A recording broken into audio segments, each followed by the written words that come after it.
Hi students, how are you? Only UPSC पर मैं अमृत शुक्ला आपका स्वागत करता हूं। हम लगातार पीटी स्पेशल कर रहे हैं जिसमें हमने करंट अफेयर्स भी शुरू किया था।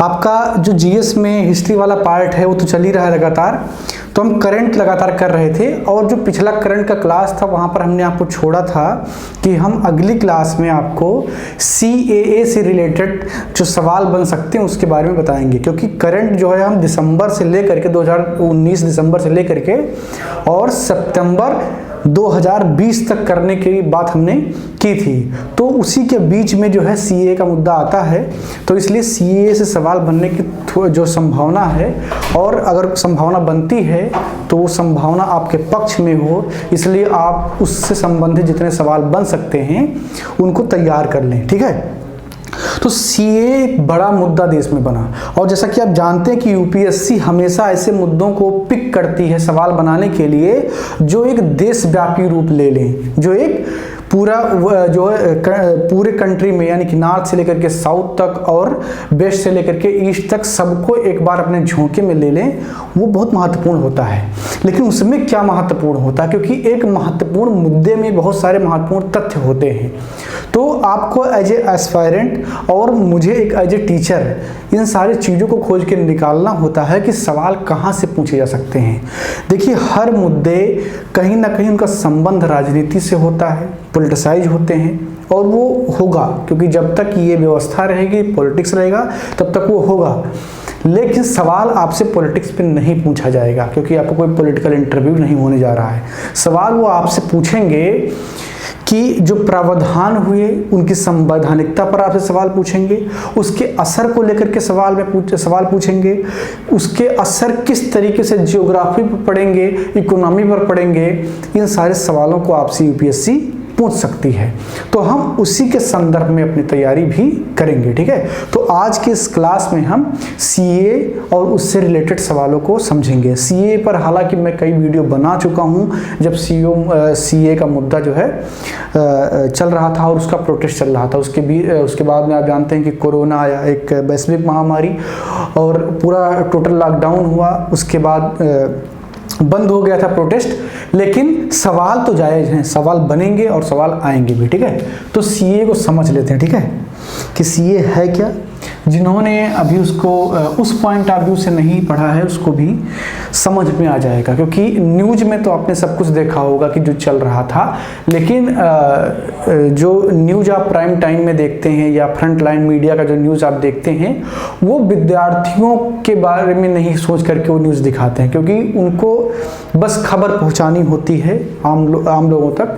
लेकिन जब आप क्लास पढ़ रहे हों और इस उद्देश्य से पढ़ रहे हों कि उससे संबंधित सवाल मुझे हल करने हैं, तो आपको न्यूज़ के तरीके से उसको नहीं, एक एस्पायरेंट, एक विद्यार्थी के तरीके से पढ़ना होगा। ठीक है, तो CAA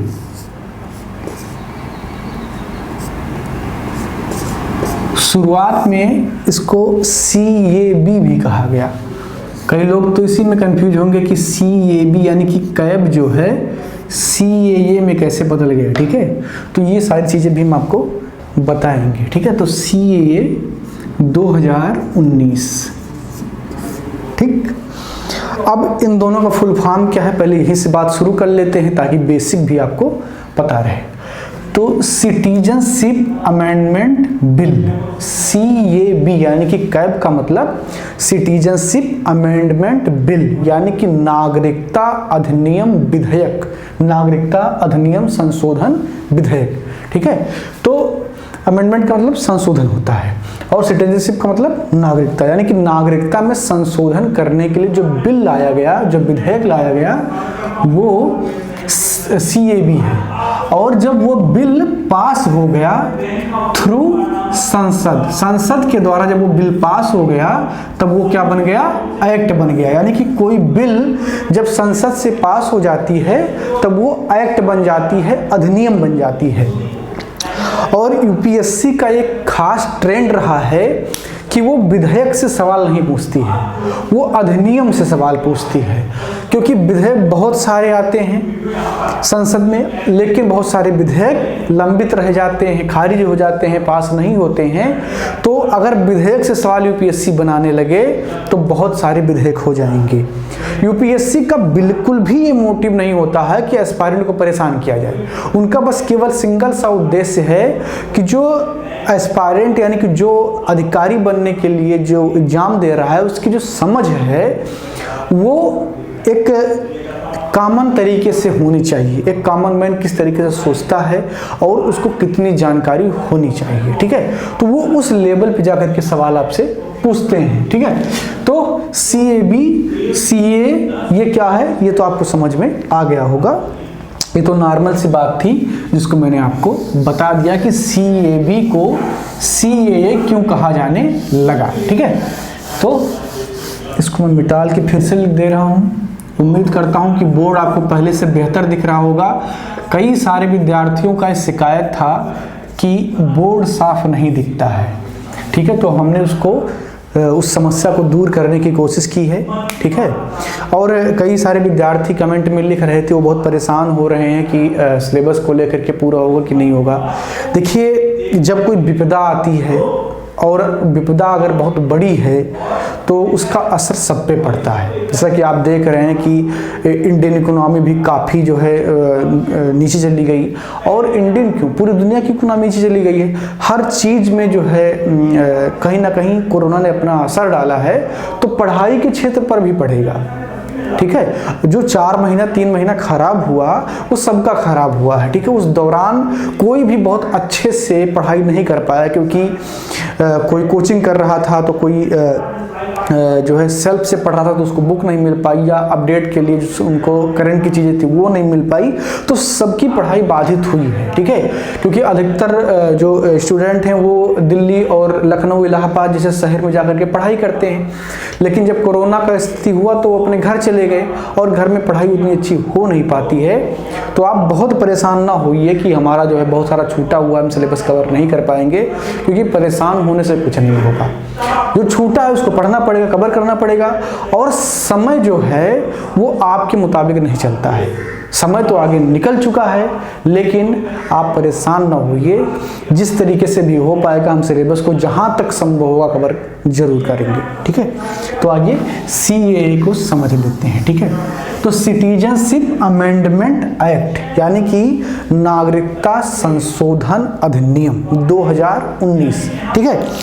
तो संशोधन है तो इसका मतलब कि इससे पहले कोई अधिनियम रहा होगा, ठीक है। तो इससे पहले कोई अधिनियम रहा होगा जिसमें संशोधन किया गया। तो सबसे पहले उसको जान लीजिए कि नागरिकता अधिनियम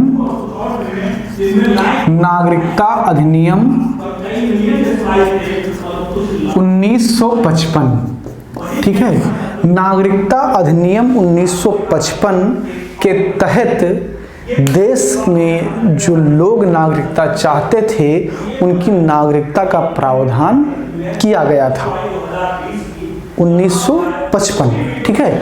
उसी में संशोधन किया गया है और ये संशोधन सिटीजनशिप अमेंडमेंट एक्ट 2019 के रूप में आपके सामने है, यानी कि इसी में संशोधन किया गया है, ठीक है। तो पहली बात तो ये कि किसमें संशोधन किया गया है, नागरिकता अधिनियम 1955 में।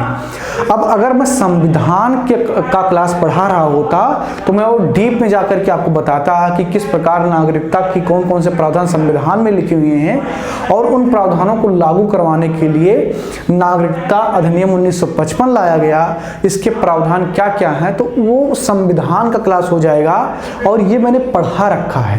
तो जो पॉलिटी का मेरा सेक्शन है प्लेलिस्ट में आप जाएंगे मेरे चैनल के तो वहाँ पर आपको नागरिकता करके मिल जाएगा और वो 2-3 क्लास में होगा। पूरी की पूरी नागरिकता मैंने पढ़ाई थी और उसको CA से जोड़ करके भी समझाया था, तो आप जा करके वहाँ उसको समझ सकते हैं। क्योंकि यहाँ पर हम करंट पॉइंट ऑफ व्यू से पढ़ रहे हैं तो करंट में जो सवाल आ सकते हैं केवल हम उनको लेंगे, ठीक है। तो नागरिकता अधिनियम 1955, ठीक है। तो इसमें संशोधन किया गया और इसमें जो मूल संशोधन है वो ये है कि भारत में जो पड़ोसी देश अफगानिस्तान, बांग्लादेश और पाकिस्तान यहाँ से जो शरणार्थी आएंगे और नागरिकता के इच्छुक होंगे, उनमें हिंदू, सिख, ईसाई, पारसी, इन सबको नागरिकता देने की बात की गई है और इसमें मुस्लिमों को नागरिकता देने की बात नहीं की गई है। ये एक पॉइंट की बात है, नोट करने वाली बात है। भारत सरकार का इसके पीछे जो तर्क है वो ये है कि चूंकि जो हमारे पड़ोसी देश है जिनके लोगों को नागरिकता देने की बात कर रहे हैं, किसी वजह से वो वहाँ पर नहीं रह पा रहे हैं, वो सब इस्लामिक देश हैं और वहाँ पर जो लोग रह रहे हैं उनको धर्म के आधार पर किसी भी प्रकार के भेदभाव का सामना नहीं करना पड़ रहा है, इसीलिए उन्होंने मुस्लिमों को उससे बाहर रखा है। ये उनका पक्ष है। बाकी विरोध करने वाले तो अपने अपने तरीके से विरोध कर रहे हैं, ठीक है। जो गवर्नमेंट का पक्ष है वो आपको जानना है, ठीक है, क्योंकि आप गवर्नमेंट के अंडर में एक संस्था के अंतर्गत एक परीक्षा देने आप जा रहे हैं, ठीक है। तो सिटीजनशिप अमेंडमेंट एक्ट में जो पहला चीज़ था वो मैंने आपको बता दिया। जो दूसरी बात है कि अधिवास के आधार पर नागरिकता देने का जो प्रावधान था, अधिवास के आधार पर जो नागरिकता देने का प्रावधान था वो ये था कि अगर कोई व्यक्ति 11 वर्ष तक भारत में रह रहा हो और इन देशों से आया हो तो नागरिकता के लिए एप्लीकेशन देगा और उसके बाद में उसको नागरिकता मिल जाएगी, ठीक है।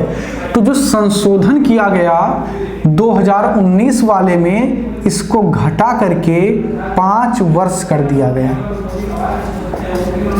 इसको घटा करके 5 वर्ष कर दिया गया, ठीक है। तो 11 वर्ष जो पहले था उसको उसमें संशोधन करके इसको 5 वर्ष कर दिया गया। ये पॉइंट आप याद रखेंगे क्योंकि यूपीएससी यहीं पर घुमाएगी आपको, ठीक है। तो 11 वर्ष से घटा करके 5 वर्ष कर दिया गया है। पहले क्या था, 11 वर्ष था संशोधन अधिनियम 1955 में, और जो संशोधन नया हुआ 2019 वाला उसमें उसको 5 वर्ष कर दिया गया, ठीक है। अब जो दूसरी बात है इसमें कि ये लागू कहाँ कहाँ पर होगा, ठीक है, ये कहाँ कहाँ पर लागू होगा, क्या पूरे भारत में लागू होगा या कुछ क्षेत्र छूट जाएंगे, और छूट जाएंगे जो क्षेत्र वो क्यों छूट जाएंगे उनको भी थोड़ा आप समझ लीजिए, ठीक है। और एक बात यहाँ पर फैक्चुअल है, हो सकता है कि स्टेट पीसीएस के एग्जाम में पूछ लिया जाए, ये नागरिकता अधिनियम में 6वां संशोधन है। इससे पहले 5 हो चुके थे, ये 6वां संशोधन है, ठीक है। ये 6वां संशोधन है नागरिकता अधिनियम में, ठीक है। तो ये 6ठा नंबर का संशोधन है। हालांकि यूपीएससी से सवाल नहीं पूछती है, लेकिन स्टेट पीसीएस या जो और एसएससी वगैरह के एग्जाम देते हैं उनको ये सवाल जो है उनसे पूछा जा सकता है, ठीक है। तो अब ये बात कर लेते हैं कि लागू कहाँ कहाँ पर होगा।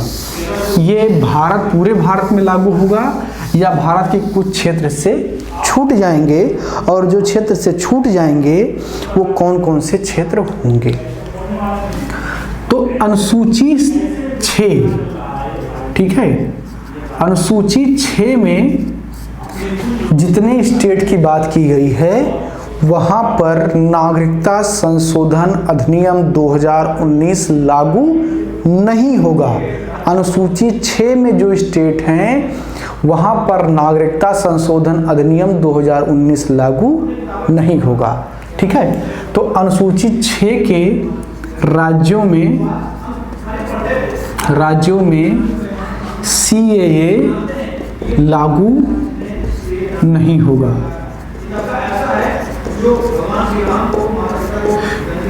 देखो बेटा, ऐसा है कि हो सकता है कि आपको ये लगे कि बहुत सारा चीज़ आपका छूट रहा है या सीए के बारे में आप बहुत जानते हैं, इससे हमको जल्दी से आगे बढ़ जाना चाहिए। देखिए, मैं ये कोशिश करूँगा कि जहाँ तक संभव बिना कुछ छोड़े हुए और अपने सिलेबस की पूर्ति की तरफ बढ़ूँ, ठीक है। मैं कुछ छोड़ के नहीं जाऊँगा, लेकिन क्योंकि अगर आप 1 महीने का बाद का छोड़ भी दिए करंट, मान लीजिए कि आप सितंबर का करंट नहीं पढ़ पाए, तो वहाँ से करंट आने की संभावना बहुत कम है, ठीक है। तो आपको बहुत परेशान होने की ज़रूरत नहीं है, आराम से पढ़ाई करेंगे। देखिए, एग्ज़ाम को क्रैक करने का मतलब ये नहीं होता है कि आपको सारे सवाल हल कर लेने हैं। एग्जाम में सफल होने के लिए मैक्सिमम सवाल आपको करने हैं, ठीक है, अधिकतम सवाल आपको करने हैं, ना कि सारे सवाल करने, ठीक है। तो इस बात को आप ध्यान में रखेंगे। तो अनुसूची 6 में जो राज्य हैं वहां पर सीए लागू नहीं होगा। अब अनुसूची 6 में राज्य कौन कौन से हैं, इनमें कौन कौन से राज्य हैं? तो इसमें आपका असम है, त्रिपुरा है, मेघालय है और मिजोरम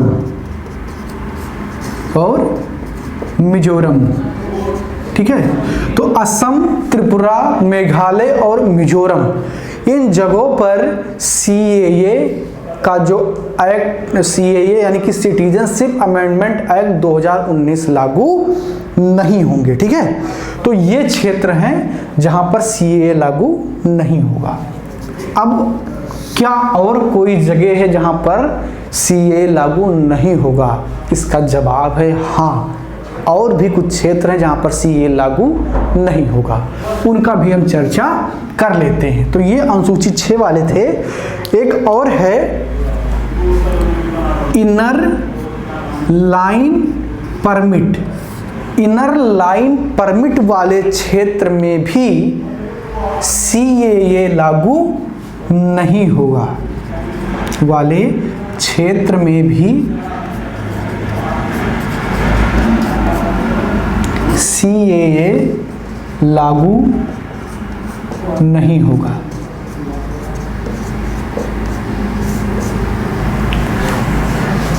तो इनर लाइन परमिट क्या है, ठीक है। अब आपके मन में एक सवाल बना होगा कि ये इनर लाइन परमिट किस बला का नाम है, ये है क्या, ठीक है।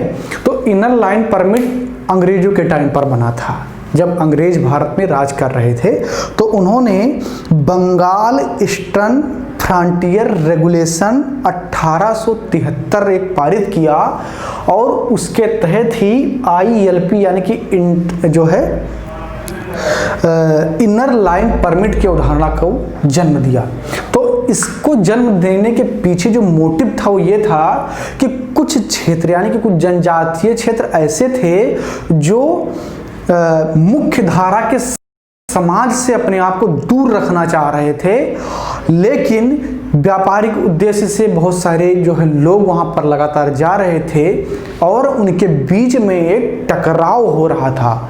और ये क्षेत्र कहाँ थे? नॉर्थ ईस्ट के क्षेत्र थे, यानी कि जो पूर्वोत्तर के राज्य हैं इंडिया के, वहां पर था। तो इसीलिए एक इनर लाइन परमिट बना दिया गया, यानी कि जैसे एक भारत की एक सीमा है, उसके अंदर कोई सीमा रेखा बना दिया जाए कि इससे बाहर अगर आपको जाना है तो आपको क्या करना पड़ेगा, एक परमिट लेना पड़ेगा।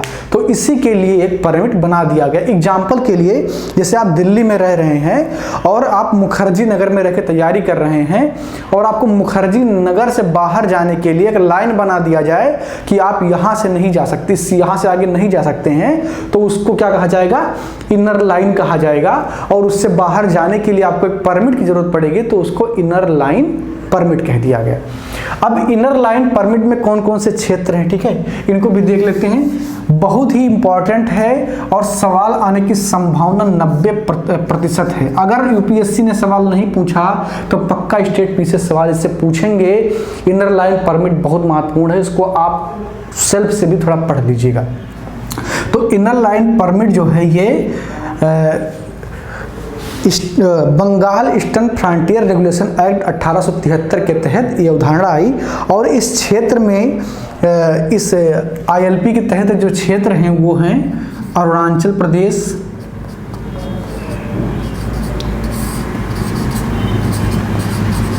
आपका अरुणाचल प्रदेश है, मिजोरम,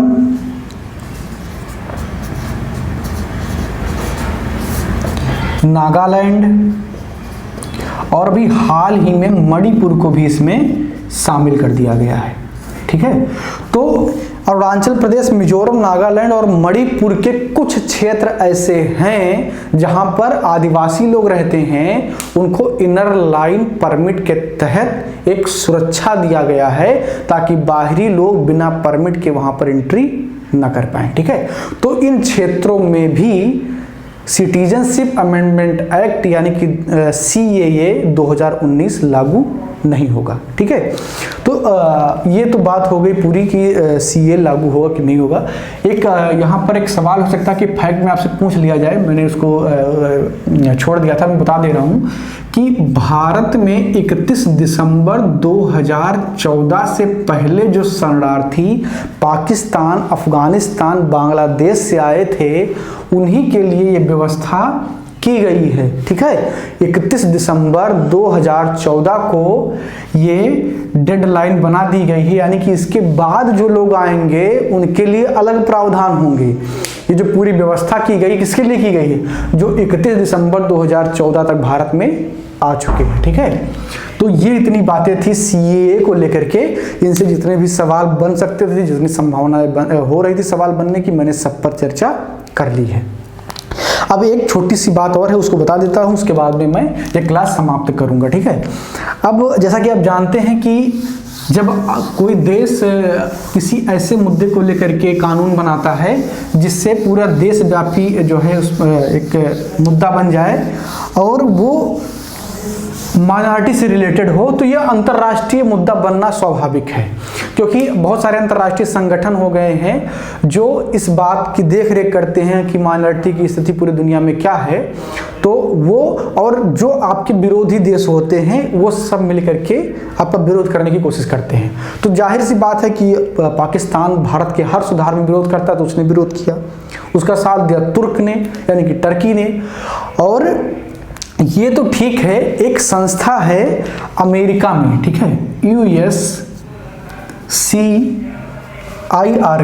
ठीक है, USCIRF, ये एक संस्था है जो धार्मिक मामलों की देखभाल करती है पूरी दुनिया की। ठीक है, तो इसने क्या किया? विरोध किया। ठीक है, इसने विरोध किया CAA का और अमेरिकी संसद को क्या कहा कि आप भारत को इसके लिए दबाव बनाइए कि वहां पर जो है माइनॉरिटीज को इसलिए जो है इस तरीके से परेशान ना किया जाए। तो ये एक संस्था है, इसके बारे में थोड़ा आप बोल करके पढ़ लीजिएगा। मैंने सोचा कि इसको बता दूं क्योंकि ये उस वक्त न्यूज में आया था, क्योंकि इसने विरोध किया था। हालांकि इनके सुझावों को मानना अमेरिकी सरकार के लिए बाध्यकारी नहीं है, इसलिए उन्होंने माना नहीं और उन्होंने इसका विरोध भी नहीं किया। लेकिन हो सकता है कि इससे सवाल पूछ लिया जाए।